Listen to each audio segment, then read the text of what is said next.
പ്രദീപ് ഭായ് ഇപ്പൊ കല്യാണം കഴിഞ്ഞിട്ട് എത്രയായി? 14 years. 14 years. നിങ്ങളോ? ഞാന് 20 years ആണ്. 20 years ആയി. നിങ്ങള് 22. നമ്മള് കല്യാണം ഒരു ഭാഗത്ത്, ജോലി കച്ചവടം ഒരു ഭാഗത്ത്. അപ്പൊ അന്നൊക്കെ പറഞ്ഞാല് കച്ചവടം വലിയൊരു അങ്ങനെ പച്ച പിടിച്ച് വരുന്നല്ലോ. ഇപ്പൊ പറഞ്ഞാൽ ഏകദേശം ഇപ്പൊ എത്ര വയസ്സായി? ഒരു 40 എല്ലാരും നമ്മളൊക്കെ 40കളിലാണ്. ഇപ്പത്തെ ഒരു പ്രശ്നം എന്താ വെച്ചാല് നമ്മളെ കച്ചവടം പച്ച പിടിച്ചു. നമ്മൾ ഭയങ്കര ബിസിയായി. നമുക്കൊരു സ്വപ്നമൊക്കെ ഉണ്ടായിരുന്നു, അങ്ങനെ ആക്കണം അങ്ങനൊക്കെ. അതൊക്കെ ആയി ഭയങ്കര നമ്മളിങ്ങനെ ടോപ്പിൽ നിൽക്കാം. അപ്പൊ അതിന്റെ ഇടക്ക് നമ്മൾ അറ്റൻഡ് ചെയ്യാതെ പോകുന്ന വലിയൊരു പ്രശ്നം. കാരണം നമ്മളിപ്പം ചിലപ്പോൾ ഇൻവെസ്റ്റ്മെന്റ് എടുക്കുന്നുണ്ടാവും, ബ്രാൻഡ് ചെയ്യുന്നുണ്ടാവും, ഭയങ്കര സ്വപ്നങ്ങളുമായിട്ട് വലിയ വിഷനിൽ സെറ്റ് ചെയ്ത് പോകുന്നുണ്ടാവും. അപ്പോഴാണ് ഇവരെ ചൊറ വരും അടുത്തത്. കാരണം കഴിഞ്ഞ 20 വർഷം ഇവരെ ഭാഗത്ത് ചൊറൊന്നും ഉണ്ടായിട്ടില്ല. കാരണം ഇവര് ഫോക്കസ്ഡ് എവിടെയായിരുന്നു? കുട്ടികള്, കല്യാണം, ഭർത്താവ്, വീട്, അങ്ങനെയുള്ള സ്വയം മറന്ന് ഉള്ള ഒരു കമ്മിറ്റഡ്. അത് ശരിക്കും പെണ്ണുങ്ങൾക്ക് മാത്രം ചെയ്യാൻ പറ്റുന്ന ഒരു കമ്മിറ്റ്മെന്റ്, സ്വയം മറന്നുള്ള ഒരു കമ്മിറ്റ്മെന്റ്. പക്ഷെ നമ്മൾ അറിയാതെ പോകുന്ന ഒരു ഡേഞ്ചർ ഇതിലുണ്ട്. എന്താ വെച്ചാല് അവർ സാക്രിഫൈസ് ചെയ്യുന്ന. പക്ഷെ ഒരു 35 ഇങ്ങോട്ട് കഴിഞ്ഞാല് ഇവരുള്ളുന്ന ഒരു സാധനം ഇങ്ങനെ മുളച്ചു വരാണ്ട് ഞാൻ എന്നുള്ള ഒരു വ്യക്തിത്വം. അപ്പൊ അവർക്ക് ഇഷ്ടങ്ങൾ തുടങ്ങും, അനിഷ്ടങ്ങൾ തുടങ്ങും, ഹോബികൾ തുടങ്ങും, പാഷൻസ് തുടങ്ങും, ലൈംഗികത തുടങ്ങും, റൊമാൻസ് തുടങ്ങും. ഇതുവരെ ഇതിനൊന്നും പ്രത്യേകത ഇല്ലായിരുന്നു. അവരുടേതായിട്ടുള്ള ഇഷ്ടങ്ങളും ചുവകളും അങ്ങനെ ഉണ്ടല്ലോ, ഐഡന്റിറ്റി എന്നൊരു സാധനം വരും. അപ്പോൾ ആ ഐഡന്റിറ്റിയിലായിരിക്കും അവർക്ക് നമ്മളെ ടൈം വേണ്ടി വരിക.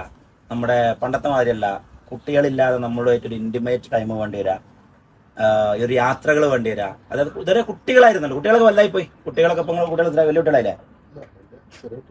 വലിയ കുട്ടികളുണ്ട്. അപ്പൊ കുട്ടികളൊക്കെ ഇങ്ങനെയൊക്കെ പറന്ന് അവളിങ്ങനെ ഒറ്റപ്പെട്ട് വരുന്ന ഒരു പ്രായമാണ് ശരിക്കത്. കാരണം അപ്പൊ എന്റെ ഭാര്യ നോക്കുകയാണെങ്കിൽ ഏറ്റവും ചെറിയ കുട്ടിക്ക് 6 വയസ്സായി, വലിയ കുട്ടിക്ക് 14 വയസ്സായി. അപ്പൊ അവൾക്ക് ടൈമുണ്ട്, അവൾക്ക് യുവത്വമുണ്ട്, അവൾക്ക് അവളുടെ ബോഡിയെക്കുറിച്ചും സൗന്ദര്യത്തെക്കുറിച്ചും ഹോബിയെക്കുറിച്ചും പാഷനെക്കുറിച്ചും കഴിവുകളെക്കുറിച്ചും കരിയറിനെ കുറിച്ചും ഒക്കെ ചിന്ത വരുന്നൊരു സമയം. ഈ സമയത്ത് നമ്മൾ അവർക്ക് ഇമോഷണലി കിട്ടിയിട്ടില്ലെങ്കിൽ നമ്മൾ വിചാരിക്കും എനക്കെന്തിന്റെ കുറവാടിയുള്ളത്, എനിക്ക് ഞാൻ പൈസ തന്നില്ലേ, മറ്റേ കാറ് തന്നില്ലേ, എനിക്ക് ഐഫോൺ മേടിച്ചു തന്നില്ല, എനിക്ക് വലിയ വീട് വെച്ചു തന്നില്ലേ, ഭയങ്കര സംഭവമായിരിക്കും. ഓക്കെ, അതൊന്നും വേണ്ട, അതൊക്കെ വേണ്ടി ആ സമയത്ത് ഓക്കെ. പക്ഷെ ഇപ്പൊ അതൊന്നല്ല വേണ്ടേ. ഇപ്പൊ ശരിക്കും ഒരു ഇമോഷണൽ ബോണ്ടിങ് തന്നെ വേണം. അത് പണ്ടാരമാതിരി നമ്മൾ ഇരിക്കേണ്ടടുത്ത് നമ്മൾ ഇരുന്നില്ല എന്താവും? നാട്ടുകാർ കയറിയിരിക്കും.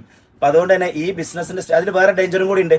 നമ്മളിപ്പോ ഒരു ബിസിനസ്സിൽ നിന്ന് അത് ഇട്ടെറിഞ്ഞ് ഒഴിവാക്കി പോകാൻ പറ്റിയ ഒരു ഫേസിലൊന്നല്ല ഉള്ളത്. കോടിക്കണക്കിന് ഉറുപ്പ് ഇൻവെസ്റ്റ് ചെയ്ത് വലിയൊരു വിഷനൊക്കെ സെറ്റ് ചെയ്ത് വലിയൊരു ഇൻവെസ്റ്റ്മെന്റിൽ നിൽക്കുന്ന സമയത്ത് ഏതെങ്കിലും ഘട്ടത്തിൽ ഫാമിലിയിൽ നിന്ന് വലിയൊരു പ്രഷർ ഇങ്ങോട്ട് വന്നാൽ അസ്വാരസ്യം, അതെന്തോ ആവാം, ഒളിച്ചോട്ടങ്ങളാവാം, പ്രണയങ്ങളാവാം, വഴക്കുകളാവാം, കച്ചറയാവാം, എന്തോ നമ്മൾ പരസ്പരം കാണുന്നതാണല്ലോ. അങ്ങനെ ഒരു സംഭവം വന്നു കഴിഞ്ഞാൽ നമ്മൾ മെന്റലി തീർന്ന് പിന്നെ ബിസിനസ്സും ഇല്ല, കച്ചവടവും ഇല്ല, ബ്രാൻഡും ഇല്ല, ഒരു ചേമ്പുമില്ല. നമ്മൾ അവിടെ തീരും. ഫാമിലി എന്ന് തകരുന്നു അന്ന് നമ്മൾ അവിടെ തീരും. ഇപ്പൊ ചുരുക്കി പറഞ്ഞാല് സക്സസിന്റെ ഒരു കൊടുമുടിയിൽ അപ്പൊ എല്ലാവരും ഉള്ളത്. പക്ഷെ അതിന്റെ ഇടയ്ക്ക് അവിടെ സ്വയം ഐഡന്റിറ്റിയുമായി, നിങ്ങളുടെ ഇമോഷണൽ ടച്ചുമായി, നിങ്ങളുടെ ഇമോഷണൽ ബോണ്ടിങ്ങിന് വേണ്ടി, പ്രൈവറ്റ് ടൈമിന് വേണ്ടി കാത്തിരിക്കുന്ന ഒരാളവിടെ ഉണ്ട്. അവരെ ഇഗ്നോർ ചെയ്താൽ പണിയിട്ടും. അപ്പൊ അതിലിപ്പോ ഒരു ഉദാഹരണം, യാത്ര. നമ്മളെപ്പോഴും യാത്ര പോകാറുണ്ട്, അമ്മാനെയും കൂട്ടും, വാപ്പാനെയും കൂട്ടും, ഏട്ടനെയും കൂട്ടും, പെങ്ങളെയും കൂട്ടും, മക്കളെയും കൂട്ടും. ഇപ്പം അതല്ല വേണ്ടത്. അവൾക്ക് വേണ്ടെന്താ? നിങ്ങളെപ്പോഴും പോയിനാ? ഓളായിട്ട് മാത്രം ഒരു യാത്ര പോയിനാ?